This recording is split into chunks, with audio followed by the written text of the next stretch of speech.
Makambwa sala awa, to lukakaye. Mais awa, Dieu m'a béni. Mais comment il a été béni? Alléluia. Dis après moi les caractères. Il y a beauté au benda mobali, mais caractère n'est au ventre na travaille le caractère. Au lieu de passer tout son temps à juger les autres. Amen, amen. Une décision importante. Accepte l'école de Dieu. Si tu lis la vie d'Élie le prophète, sa vie se résume en deux grandes parties. Il y avait la partie de cache-toi et de présente. Dieu l'a caché pendant un temps et après Dieu lui a présenté. Ne sortez pas vite sur le projecteur. Amen, amen. Attends le temps de Dieu. Accepte l'école de Dieu.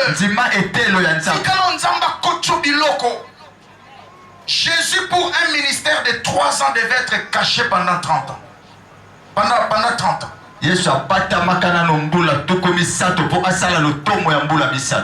Si tu es fort en arithmétique, donc il a pris une année pour une année de travail 10 ans. Pour une année de travail 10 ans. Pour une année de travail 10 ans. Et à 12 ans, il est allé dans le temple. Il a discuté un peu avec les docteurs de la loi. Ils étaient impressionnés de sa sagesse. Mais ils n'étaient pas impactés par sa sagesse.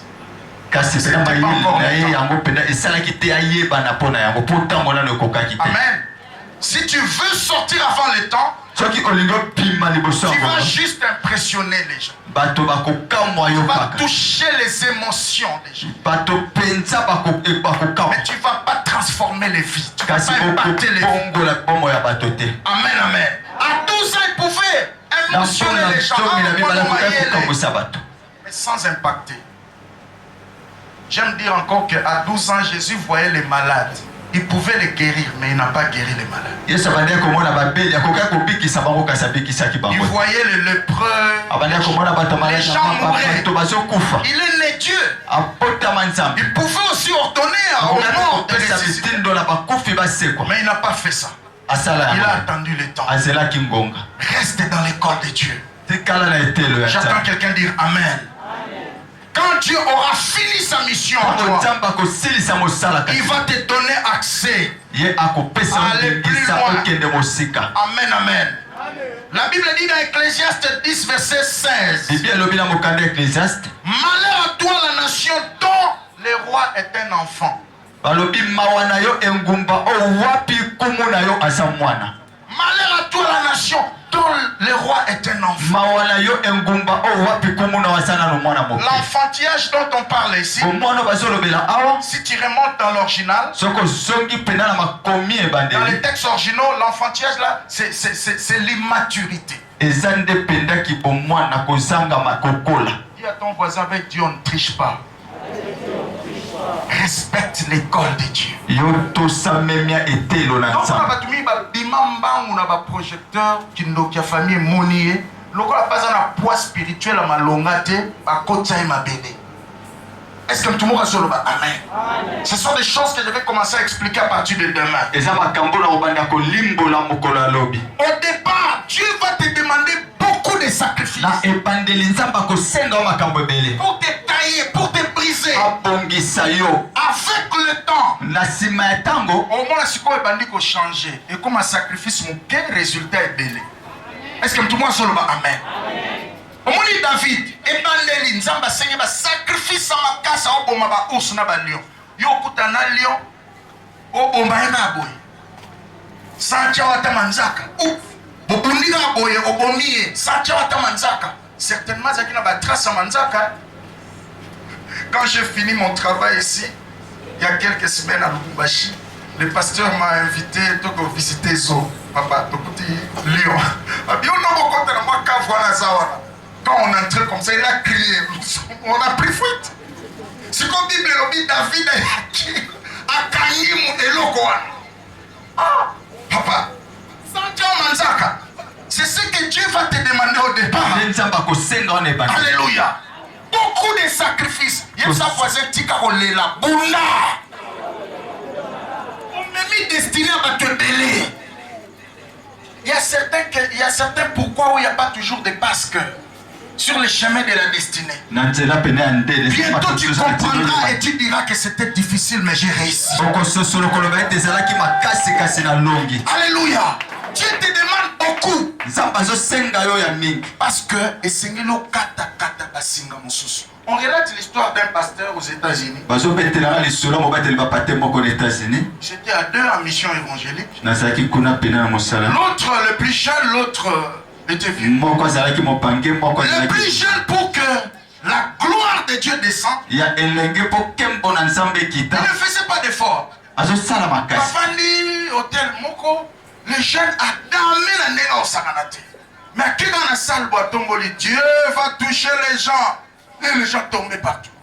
Maintenant, le plus vieux, pour que Dieu fonctionne avec lui dans cette dimension-là, il devait prêcher à l'état des jeunes. Maintenant, le 3e jour, il est allé auprès du Seigneur. Le Seigneur. J'ai un autre côté, mais Azo damé fort avant au terre. A Kepeguna, a Tene Malomate, a Tombolga Loboko, Nkembo Ekiti. Mais Napo, ça la bombe fona qui là? Dieu va lui dire, toi je te connais depuis toi. Mais lui là, il est de la 4e génération des pasteurs. Amen. Autrement ça veut dire, il y a une famille au pasteur abimate. Il y a un kunda bitumba, il y a un fungula nzela. Mais hier, déjà le pasteur baleka ba kweza ba loi ba histoire négative. Il y a un le kanabo pété. C'est là que j'ai rejoint l'homme de Dieu à la chaque phrase moko avant penganga na epte so okipaki. Abeza ba tumisusu yo ba prokolanda mutute na présence nzambe. Eza ba tumisusu ba problème na yo ye comment de ba solution. Ensemble na bu pété pour bia biloko na ba olo ba to sengana je l'ai déjà. Mais yo mutone le côté Hollandi payé. N'est ensemble en français à Bombay. Yo pe oh Dieu tu sais mon Dieu. Yo za muto ba prière en français. Tika ba biloko zo sala wana. Mais yo ke mawa. Yo za muto to banda prière ko baluka tena masbele wana. Moi je l'ai vécu en Bougimaï un jour comme ça. J'ai vu des gens en costume par terre en train de chercher. Donc mutazo balukana na ba cravate. Un jour comme ça, j'ai prêché à Isiro. L'église, c'est ça qui nous était moi mangue, c'est pembeni. Toujours terre, non terre quand même matin, il y a tombeau qui s'arrête. Si qu'on frère moi abi, pasteur au sort assis comme matin, non au samedi à l'école c'était. Frère, yo na luki nzambe te. Donc à la 6 là, il y a bande prière à matin l'école c'était. Nzambe ah kolo, ah la lembi fio. Les gens se moquaient de lui, mais ils savaient ce qu'ils cherchaient. Oyebi soko yebi logo luka, otiki parce que atuba lobi se ko yebi pe logo za luka ti. Mutu yebi logo luka, même ataba fingi ba tongi ba joli, a otika ti. Et le diable sait qu'il ne peut pas vaincre une personne qui n'abandonne pas.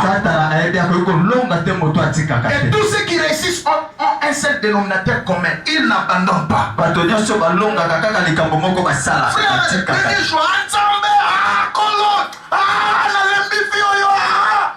Il plairait comme ça. Est, c'est plus les organismes des systèmes des Nations Unies. HCR, tout ça, des choses comme ça. UNICEF. Frère, on a posé un dossier quelque part. L'église là m'avait invité pour 2 semaines. La première semaine est passée. On s'est moqué de ses frères. La 2e semaine. 3e soirée. Le matin, on va l'appeler. Frère, on a ma colo, na culte. Na sinon séminaire T. A comment ya na mutuka na ba garde musala. Pourquoi? Il a compris une chose. Alléluia. Si j'ai parce que na lancé quand momo na salle. Soko sambeli lokola batu nyonso nzamba ko peso ba résultat nenga pesa na batu nyonso. Mais soko luki nzambe na ndenge na yo, okozwa pe ba résultat na ndenge na yo. Parti wana na matea nde simbaki. OK, lokola batu nyonso ba sambela na église ngana ma telkola nzete. Et il a eu gain de cause. Yo sikoyo, oza mutu pembe na zo sambela na français, soit na ko bombe, yo po landi. Ngazo sambela na chema kolo likolo muliko mususu nzambe tu sais bon Dieu mon lambala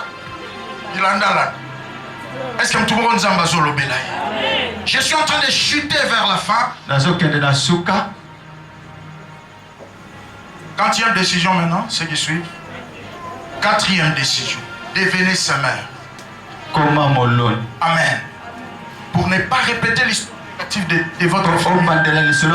Prends la décision de devenir semeur. La Bible dit dans Ecclésiaste 11, verset 1 à 6. Jette ton pain sur la surface. Avec le temps, tu le retrouveras. Dès le matin, sème ta sémence. Avec jusqu'au soir, ne repose pas ta main. Parce que tu ne sais pas quelle sémence qui va sortir. La meilleure façon d'attendre la moisson, c'est de continuer à s'aimer. Tu as donné, donne encore. Parce que ça va faire et la quantité de prière, la quantité de sacrifice. Tant qu'on atteindre nos niveaux, on a dit. Le monde spirituel te réclamera toujours de continuer, d'augmenter. Est-ce qu'il y a quelqu'un qui dit Amen très bien? Si tu vois quelqu'un réussir dans ce qu'il fait, c'est qu'il a obéi à un certain nombre de principes. Et si tu vois quelqu'un échouer dans tout ce qu'il fait, c'est qu'il a négligé les principes. Alléluia. Dans nos générations ici, je ne sais pas si j'aurai le temps d'en parler. Les familles, on a bien famille à compte vidé. Donc, tu as été comment? Fait, dans la famille, il y avait des gens qui étaient tellement méchants. Parce qu'il y a aux alanetti. De ma famille, tu as moi pouvoir, moi accès, moi gloire. Dis-moi que dans chaque génération, tu as soit ou bien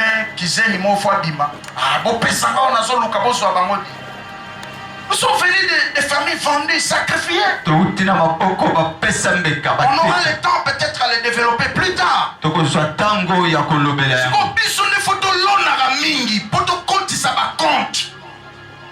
Amen, amen. Yaya, j'aime dire ça. Yoso otama na pasi, okola na pasi, obali na pasi. Sikopana no pe ba okola na pasi. Tina no ki botata ezani. Tina ko tezate. Est-ce que tout le monde solo ba amen? Parce que la Bible nous dit tata na zwa kapona bana. Do yone mozawana fo bunda olone belé na musala nzambe na basali ya nzambe pour remplir ba compte. Bunda ya suki pembe na zala ya buzoba te kolanda suki pembe na biso te za poa ya musala nzambe a jezana. Amen. Mais yo so bimi suki pembe fota la gauche bana ba sisi université ba bali ba bongi à droite otiki ma bangu ba compte na banque lobi nzambe zo ce comme molimo na ngai.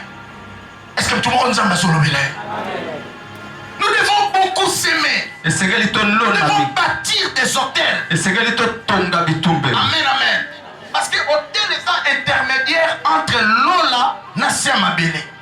Quand tu élèves un hôtel, tu es en train d'engager le ciel à ta faveur.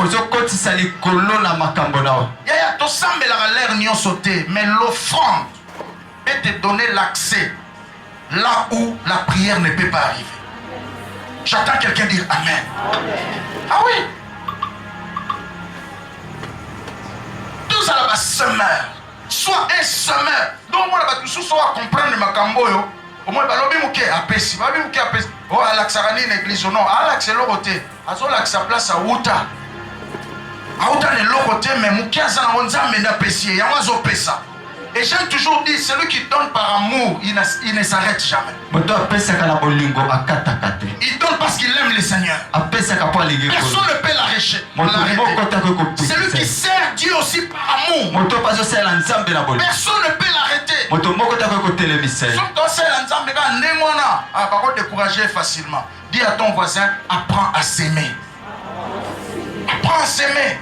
L'offrande est un missionnaire. Moi, je crois que une simple offrande, ça peut changer une destinée. Comment on a été dans le pasteur a invité Alors qu'est-ce qui s'est passé? Que Dieu te bénisse, mon frère. Pasteur. Donc comme pasteur on a simbi micro alobi oyo eza 427e mariage na nga nazo pambola na ministère. Même si pasteur a payé la vie mais oyo eza ba grâce na kotika mo leka boite. J'avais un $200. J'ai senti dans mon esprit. Le Saint-Esprit m'a dit, il est pasteur aussi comme toi, mais il a une grâce que toi tu n'en as pas. Alors on attend, on a tout ça t'a dit mariage l'église, te kobala n'a pas si l'église batubazo ya ba pas moi makamsus, mais libala rien. Alors, je devais s'aimer. Alors que le lendemain, je devais rentrer à Kinshasa. Dieu me dit tout ce que tu as là, donne. Mon père de famille, tu dois rentrer demain. Donne. J'ai senti une voix. Alors qu'il prêchait, j'ai fait cet acte comme ses frères viennent de s'aimer ici. J'ai donné. Il a dit seulement, homme de Dieu, que Dieu te donne ce que ton cœur désire. J'ai dit, Amen. La même année, chez nous à l'église, on a béni pour la première fois un samedi 2 mariages. Un samedi, on a béni 2 mariages. Et c'était le départ. Dimanche au mariage, moi, dimanche le 19 mariage, mon sous. Alléluia. Dieu a ouvert. Que ce soit dans ma famille, que ce soit dans le ministère, Dieu a ouvert. Nous se bandit wapina semence wana. Or, semence wana les a $200. Ça n'a rien à voir na eloko $200 et provocatif. Est-ce que tout le monde zamba zolo belay? Ba génération la biso, biloko belé to luka, ba vida yango, ba teka yango, et kenda ba sacrifia. Yo faut s'aimer mingi. S'aimer pour la bana no basi. S'aimer pour la bana no mibali. Yo tina famille au mutasisa université azate. Amen. Si basi c'est ça kotanga. Et vous croyez que c'est facile? Ba tout son nom en mata. Ba loi et surtout qui va bien les textos. Yo combien en ndengeni. Est-ce que la famille n'a pas il faut quitter. Mais offrande, auquel il faut protéger on a sommet. Moi, quand Dieu a commencé à me faire monter, quand la famille, c'est l'université. D'abord, pour un diplôme de thèse, j'ai repris 2 fois. Et on comprend que les achètes libres, les autres, une histoire négative. On a payé un sacrifice. Zamba Serka, c'est la matin université. On a louki offrande. On a mon pasteur. Il a prié pour moi. Protection. Mon tout passe banni à la session. Session si mon tout passe ici. J'ai pris l'offrande, je suis allé encore près de mon pasteur. Que ton Dieu fasse quelque chose. Dans l'équipe j'ai des histoires négatives et la nigaka. Mais le sacrifice c'est un bon sabbat. Tu as la licence. Vous connaissez si on est là. Zamba Zabala. Après quand aussi Sananga, je suis sous offrande d'action de grâce. Na tongé hôtel, qui n'a payé pas dans ça. Mon pasteur a prié pour moi. Nabi Sambela Nzambe no siko ba licence et fou moi. Les autres, tous les ingénieurs, les licenciés, les maîtres, la famille, la autre. Oh, personne ne pouvait rêver ça. J'attends quelqu'un dire Amen. Yaya, dévier semeur. Dévier semeur. La génération, la biso qu'on l'aime, on peut s'atter. Sur mon église, on peut s'atter. C'est que, il n'est pas molino, tiens. Mais si on attend qu'on peut s'atter ma kilo, c'est que yon n'enzamali ya pas mola. Peut-on avoir ça l'offrande chiffrée 100, 50, 200 ou bien 100, 50, 20. On sentit que mon tambo moi la pasteur a tangi aux anango. Et ça, c'est que Nzamba n'y a pas moula. Moi j'ai compris ces choses. Dans l'église, balongwa, locataire, awa bolongwa, fiaki locataire. Un jour j'ai dit à des photos somba le pas mon église. Et ça voisin, biso pas photos somba le pas. J'ai dit photos somba le pas. On a fait un voyage, on nous a invités quelque part. On était avec pasteur Atoms. Il prêchait, il a dit. Il parlait sur l'anneau de Béthanie. Le Seigneur en a besoin. Cette année-là, on cherchait la parcelle. J'ai dit à Dieu, Seigneur, je n'ai qu'un 500 ici. Mais demain, je vais rentrer à Kinshasa. Et tu m'as dit de donner tout comment? C'est quoi cette histoire? Dieu m'a dit, donne. Voyez avion moko, vous avez le hôtel moko, mais la dimension, nous avons utilisé ce niveau, monsieur, ça. Je me suis levé, j'ai donné. Il a déclaré une parole. J'ai dit Amen. La même année, on a eu la parcelle. Amen. Et Dieu a fait grâce par cette semence-là. 80% d'églises n'a pas sur place et ça, tu fous de la raté. Tu fous de la raté. Et ça, l'église est vendue. Alléluia. À partir de cette semence-là, dis à ton voisin, ta semence peut créer ta destinée. N'arrête jamais de s'aimer. Je vais terminer la 5e décision. Passer à l'action. Amen. Prends la décision de devenir un homme et une femme d'action. Aucune destinée ne peut changer par de belles intentions. Tu dois agir. J'attends quelqu'un dire Amen. Nous ne choisissons pas nos familles d'origine. Mais tu peux choisir quelle qualité de famille que tu dois laisser sur la terre avant de partir. Oui, je suis né d'une famille pauvre. Mais je me suis décidé à créer espèce et je travaille sur ça. Amen, amen. Tu n'es pas obligé de mourir là où tu es né. Ou dans des conditions dans lesquelles tu es né. Jésus est né à Bethléem, mais il est mort sur le sommet de Golgotha. Noé a commencé son ministère dans la forêt, mais il a terminé sur le sommet le plus haut de la région. Le sommet d'Ararat. La stabilité. J'attends quelqu'un dire Amen. Tu n'es pas obligé de rester là où tu es resté. Tu dois travailler pour ça. Tes actions donnent la direction pour ta destinée. J'attends quelqu'un dire Amen. L'histoire du salut, l'histoire de la Bible, c'est l'histoire des hommes et des femmes d'action. Amen, amen. La vie ne change pas par des intentions. Tu dois agir. Dis à ton voisin, tu dois agir. Même avec les erreurs, agis. Même avec les fautes, agis. Même avec les échecs. Quelqu'un a dit l'échec est une victoire reportée. Pourquoi tu as peur d'agir? Agis mon frère. Ce que tu attends, t'attends. Allô? Tu dois agir. Et ça va le solo de comment mi balé mon jeune fille moko à l'église.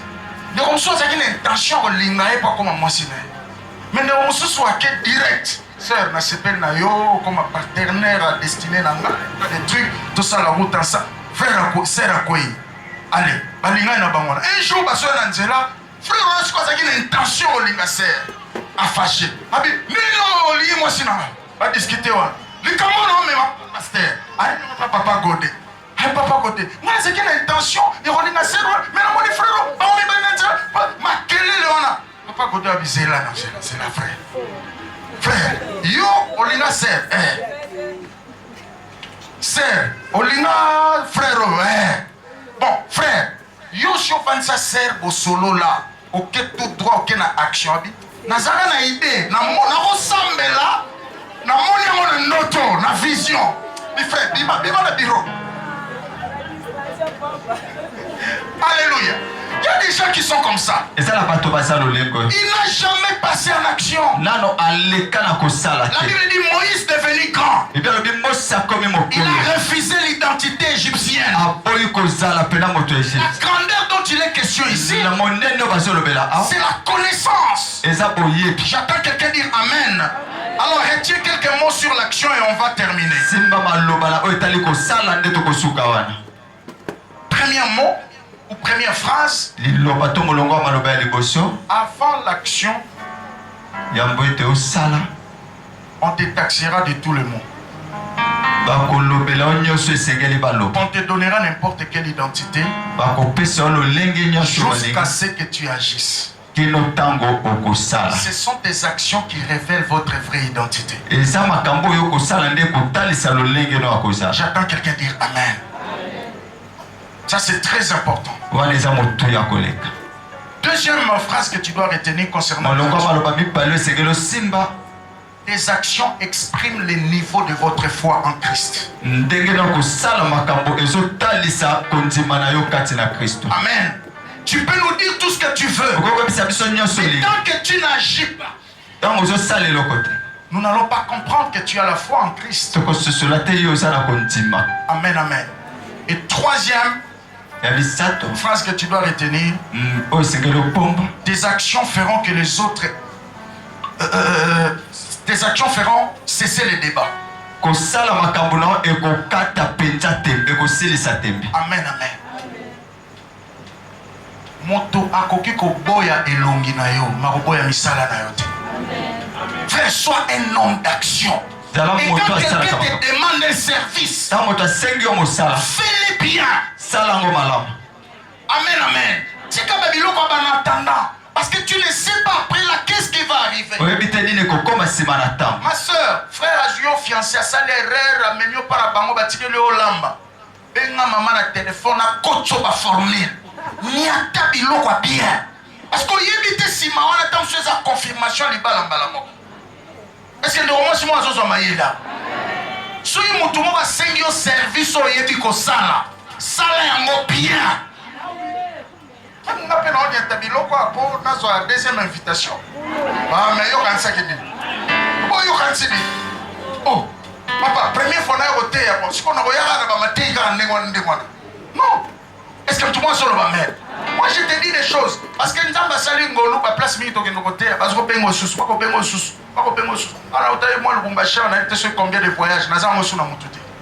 Pourquoi? Parce que quand tu parles là, tu es sérieux dans ce que tu fais. Bon travail. Même pasteur Abosani yo, bandi papa, évangéliste wana uta kishasa wana na programme est-ce qu'on benga yete. Pourquoi? Il est motikala. Muta kobo elongi na yo makobo ya misala te. C'est ça même le secret du Seigneur. Il y a un monde de pesali parce que il est oh prince des démons, oh azan nzambete. Amonika avec le beau, recevez avec la monde. Abani Olanda fait la oti, to ebi mutana sa mutama sumu akosambela pona mututa bika bi papa. Aza mutama sumu to timbe na yebelo. Na zala ki aveugle mais siko na zo mona. Bino pe bolibo comme ba disciple na ba fâché a bien. Ngala ndimeli po na zala ki aveugle siko na mon misala. Est-ce que tout le monde solo ba amen. Sois un homme d'action. Zala moto misala. Les actes des apôtres ont été écrits parce que les apôtres ont agi. Malgré l'onction de la Pentecôte, s'il n'avait pas agi, le livre des actes des apôtres n'existerait pas. J'attends quelqu'un dire amen. Sois un homme d'action. Plus baso lobayo sala. Plus baso lobayo sala. Erreur sali lelo. Lobi soko baneli. Osasu erreur na ndenge mogote. Osoko s'améliorer yaya. Nelson Mandela a lancé une phrase qui m'a toujours révolté. Il dit je n'échouerai jamais, où je gagne, où j'apprends. Donc, les échecs là, quand les gens crieront, hey, il a échoué. Lui, il s'est dit en lui-même, j'ai appris. Je vais continuer encore demain. Je préfère être un Pierre. C'est par là que je termine. Je préfère être un Pierre qui essaie de sortir un peu de la barque que de rester dans la zone de confort, dans la barque, dans les débats inutiles, sans agir. Alléluia. Je préfère être Pierre de sortir un peu dans la barque. La Bible dit Pierre est sorti de la barque. Il a fait un pas, 2 pas, 3 pas. Le vent a soufflé. La Bible dit il a commencé à s'enfoncer. Je vais te poser une question. Si un corps solide est jeté sur l'eau, ça va commencer à s'enfoncer ou ça va s'enfoncer? Il s'enfonce sur banga banga. Si tu agis parce que tu as entendu la parole de Dieu, cette parole te protégera. Oui, le vent se Mais okozilate, okozilate, okokufate. Tu dois agir. J'entends quelqu'un dire amen très bien. Agis. Aujourd'hui, il y a des bénédictions sans nom.